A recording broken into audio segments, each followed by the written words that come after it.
जय श्री कृष्णा। ज्योतिष एकाग्र चैनल में आप सभी का हार्दिक स्वागत, हार्दिक अभिनंदन। योगों की दुनिया में आज मैं आपके सामने एक दामिनी योग लेकर आया हूँ। इस विषय पर विस्तार से चर्चा करेंगे ताकि आपको इसके दामिनी योग के बारे में कुछ जानकारी मिल सके। अधिक विलंब न करते हुए आज दामिनी योग पर चर्चा की जाती है।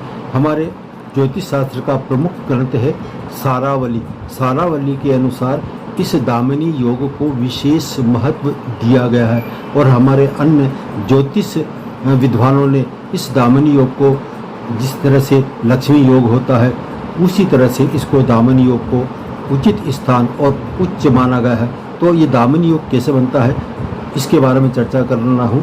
दामिनी योग जन्म पत्रिका के 6 स्थानों में से, यानी कि 12 स्थान होते हैं कुंडली के, 12 स्थानों में से 6 स्थान पर कहीं पर भी 7 ग्रह, इनमें हमने छाया ग्रह राहु और केतु को नहीं लिया है, मात्र 7 ग्रह लिए हैं सूर्य से लेकर शनि तक। 7 ग्रह किसी 6 स्थान पर स्थित हो तो ऐसे में दामिनी योग का निर्माण होता है। दामिनी मीन्स दम भरने वाला योग। ऐसा दम भरने वाला योग जो ऐसे जातक को विशेष ख्याति दिलाता है, यश मान प्रतिष्ठा दिलाता है, धन दिलाता है, वैभव दिलाता है। इसके बारे में और चर्चा करूँगा। अब दामिनी योग मैंने आपको बताया कुंडली के 6 स्थानों पर कहीं पर भी 7 ग्रह सूर्य से लेकर शनि तक 6 स्थान पर स्थित हो तो ऐसे में दामिनी योग का निर्माण होता है। यह तो है नंबर 1 पॉइंट। नंबर 2 पॉइंट, यदि दामिनी योग ऐसे बनता है कुंडली के 6 स्थानों पर स्थित हो परंतु लग्नेश कमजोर हो, पीड़ित हो, निर्बल हो तो ऐसे में दामिनी योग कमजोर पड़ जाता है। तो दामिनी योग का जो फल मिलना चाहिए वो उसी हिसाब से कमजोर हो जाएगा। तो इसमें दामिनी योग में सर्वप्रथम जो शर्त रखी गई है वो है लग्नेश, लग्न भाव का स्वामी। लग्नेश यानी खुद जातक।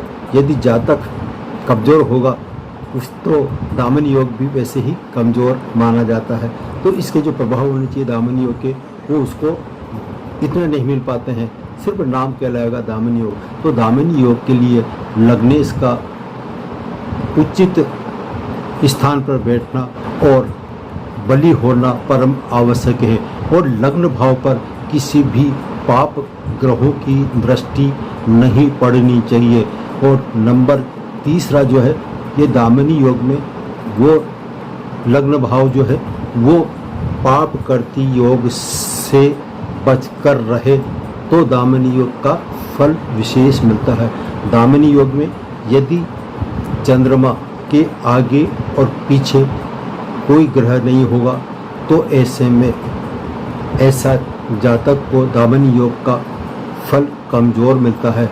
दामिनी योग में सिर्फ चंद्रमा के आगे पीछे, और यदि चंद्रमा के साथ यदि कोई ग्रह स्थित हो तो ऐसे में उसको हम दामिनी योग के लिए मान्यता देते हैं।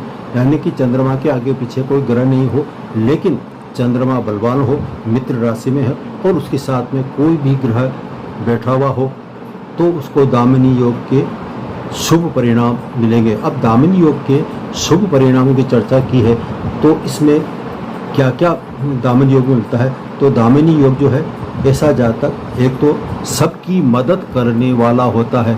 ये हमेशा हर कार्य में आगे बढ़कर कार्य करने वाला, नेतृत्व करने वाला, और ऐसा जातक पशुओं का रक्षक होता है। और यदि हम गोवंश की चर्चा करें तो गोवंश का रक्षक दामिनी योग वाला माना जाता है। तो दामिनी योग वाला एक तो समाज में बढ़कर चढ़ कर कार्य करेगा, समाज में नहीं बल्कि राष्ट्र के प्रति भी वो पूर्ण समर्पित होता है। ऐसा जातक जो भी कार्य करता है उसमें उसको सफलता जरूर मिलती है और सफलता के साथ जैसे जैसे उसकी उम्र बढ़ती है वैसे वैसे ही उसका मान सम्मान, यश, कीर्ति, प्रसिद्धि सब ऐसे ही बढ़ जाते हैं तो उसको पता तक नहीं लगता है। तो ये दामिनी योग के शुभ परिणाम है। दामिनी योग वाला ख्याति प्राप्त होता है, धनवान होता है, धनी की श्रेणी में होता है, वो कभी निर्बल कमज़ोर नहीं होगा और वो हमेशा साहसी होगा। साथ ही ऐसा दामिनी योग वाला व्यक्ति धन से परिपूर्ण होगा।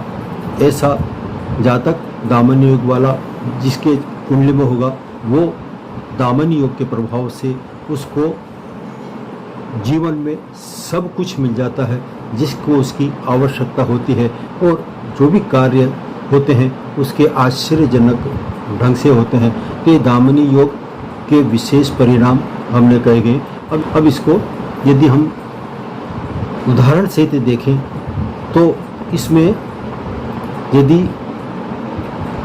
जन्म पत्रिका के हम वृश्चिक राशि की जन्म पत्रिका की बात करते हैं तो जो वृश्चिक राशि है तो वृश्चिक राशि के अनुसार इसका लग्न भाव का स्वामी मंगल होता है, और मंगल यदि नीच का होकर भाग्य स्थान पर बैठ जाता है तो वो लग्नेश कमज़ोर होने के कारण ऐसे जातक को जो दामिनी योग के परिणाम मिलना चाहिए उसमें बिल्कुल रुकावट आती है। और दामिनी योग में जो सबसे श्रेष्ठ योग माना गया है वो है, इसमें ग्रहों का योग कारक होना भी अति आवश्यक है।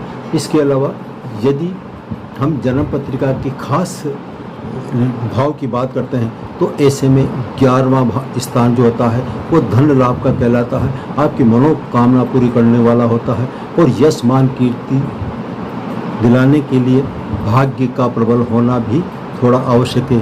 तो यदि भाग्य भाव का स्वामी, अब यहाँ पर आया भाग्य, वृश्चिक लग्न की हम चर्चा कर रहे हैं तो वृश्चिक लग्न की अनुसार भाग्य भाव का स्वामी जो होता है वो चंद्रमा होता है। चंद्रमा यदि 11वें स्थान पर स्थित हो तो ऐसे जातक को दामिनी योग का भरपूर फल मिलता है। यह दामिनी योग का प्रभाव। आज इतना ही। जय श्री कृष्णा। फिर नए वीडियो नए चर्चा के साथ हम आपसे दोबारा मिलते हैं, तब तक के लिए विश्राम। जय श्री कृष्णा। यदि आप नए हैं और यदि आपने चैनल को सब्सक्राइब नहीं किया है तो प्लीज़ सब्सक्राइब जरूर कीजिए, लाइक कीजिए और इसको ज़्यादा से ज़्यादा शेयर करिए, और अगले वीडियो के लिए तैयार रहिए। नमस्कार। जय श्री कृष्ण।